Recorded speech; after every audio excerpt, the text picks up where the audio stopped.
Hey guys, wanted to share with you today a pen that I decided I wanted to work on and finally get working. And one of the things that kind of prompted me, I finally got a decent knockout block. I've been trying to do makeshift stuff. Let me tell you something, if you're going to work on pens, the right tool to do the right job is something that is very handy. But I wanted to talk about the Waterman Crusader, and this is the first one that I had purchased. And be honest with you, it wrote horribly when I first got it. The Waterman Crusader came out circa 1946 to 1953. Somewhere in there was its production run by Waterman. And you'll notice that I like a lot of antique Watermans. I've really gotten fairly decent at working on lever fillers, and during that time period, the vintage period for Waterman from like the 30s up through the 50s, a lot of pens, even different brands, lever fillers were very popular, and using an ink sac as a reservoir as well as filling mechanism was very popular, whether it was a crescent filler, aerometric filler, or lever filler. So this was the first Waterman Crusader that I had purchased. Now they come in a couple different varieties, but you'll notice that I've got on this one, it's a screw top, and it has a 14 karat gold nib to it, but it has a traditional style nib. And you'll notice that feed is very different from this feed right here. So just the two side by side, two different pens by the same company. This probably was on a later production run.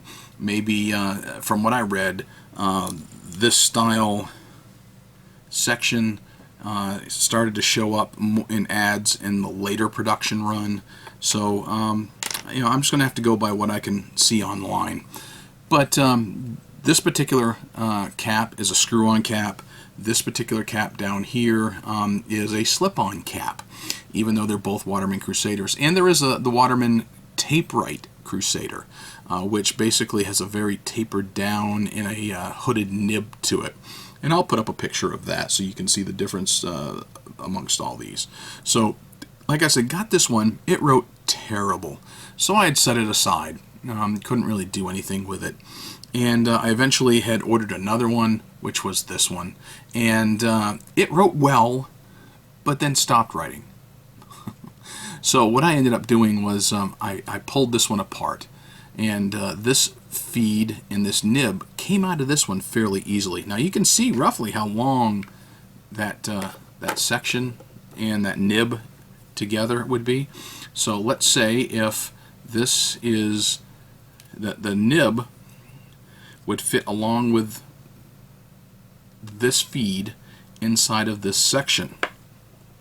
So the nib would go on here and would be in here. So you would see that it would have that much inside of that section, because the back of this feed goes all the way to be flush with the back here, which this is where you would attach that ink sac, is right here on that nipple, or that section part right there.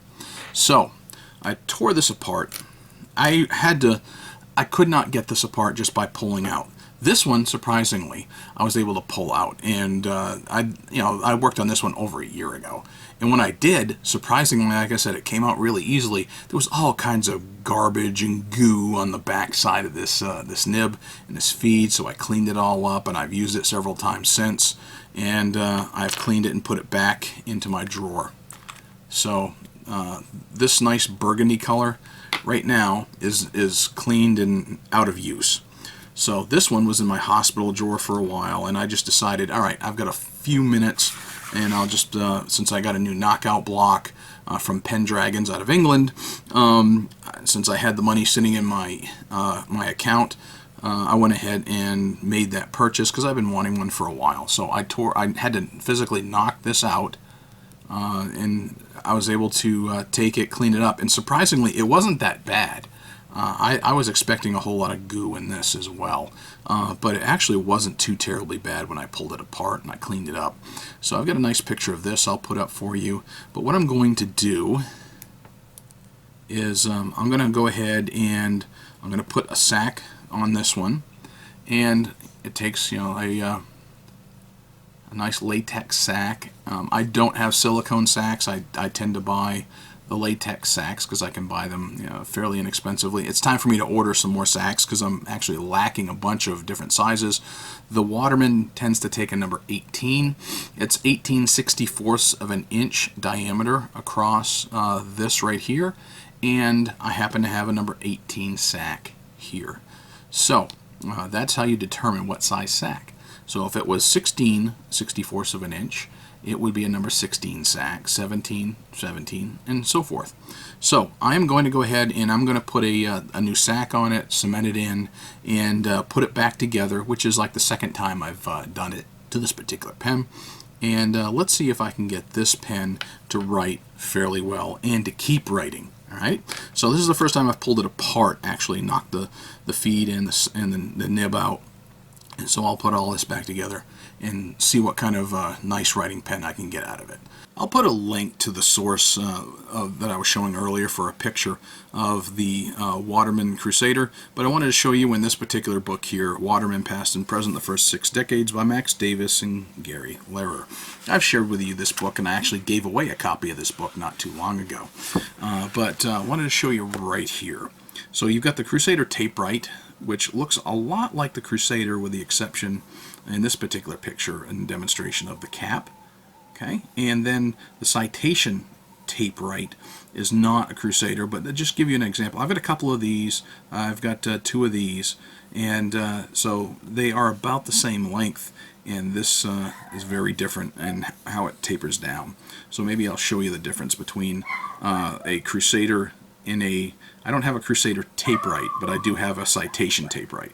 Alright, real quick, one of the things I promised you was to show you the difference between the Waterman Crusader with a round section and what a tape right would look like. And like I said earlier, I don't own a Waterman Crusader in tape right, but I do own a Waterman citation tape right, and it's essentially the same concept. So you can see you've got a very tapered barrel down with a semi-hooded nib. Compare that to the Crusader here, and you can see that you've got more of a standard size or a standard style section in a standard style nib compared to what you would find in a tape right. So that's just a quick comparison to let you know. And as long as I've got you here, I have worked on this particular pen, and I've now got it writing, and you can see there is a little bit of difference in how they look in the feed and in the section between these 2 different Waterman Crusaders. So I'll give you a writing sample here in just a moment.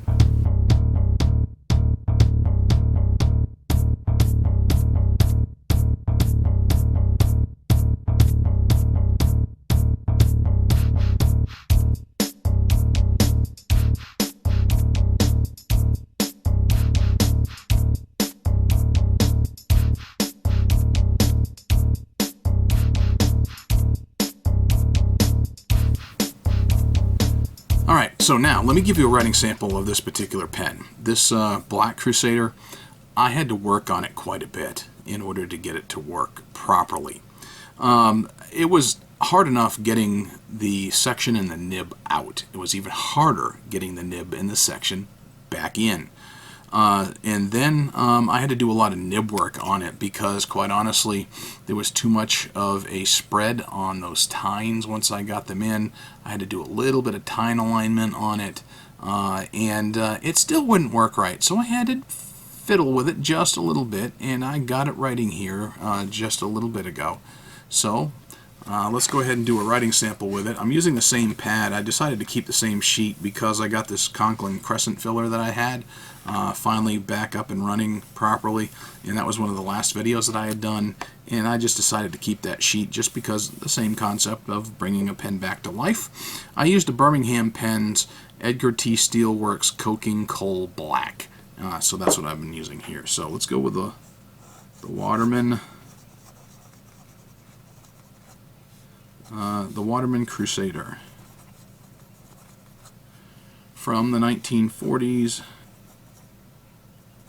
through the 1950s, the early 50s. And this has a number 5 Waterman nib, and this is a very flexy nib. Flexible. I wish I could spell. But this particular nib does have a lot of flex to it. I mean, it's not as wet noodle flex, but this is actually a very wet writing pen. So once I finally got this worked out, and once I worked on that nib just a little bit, and I finally got the feed and the nib to work together properly, it actually started to go very well. So, and it actually now writes smoothly and even better than it did when I first got this particular pen. So I am fairly happy with it. A nice, smooth,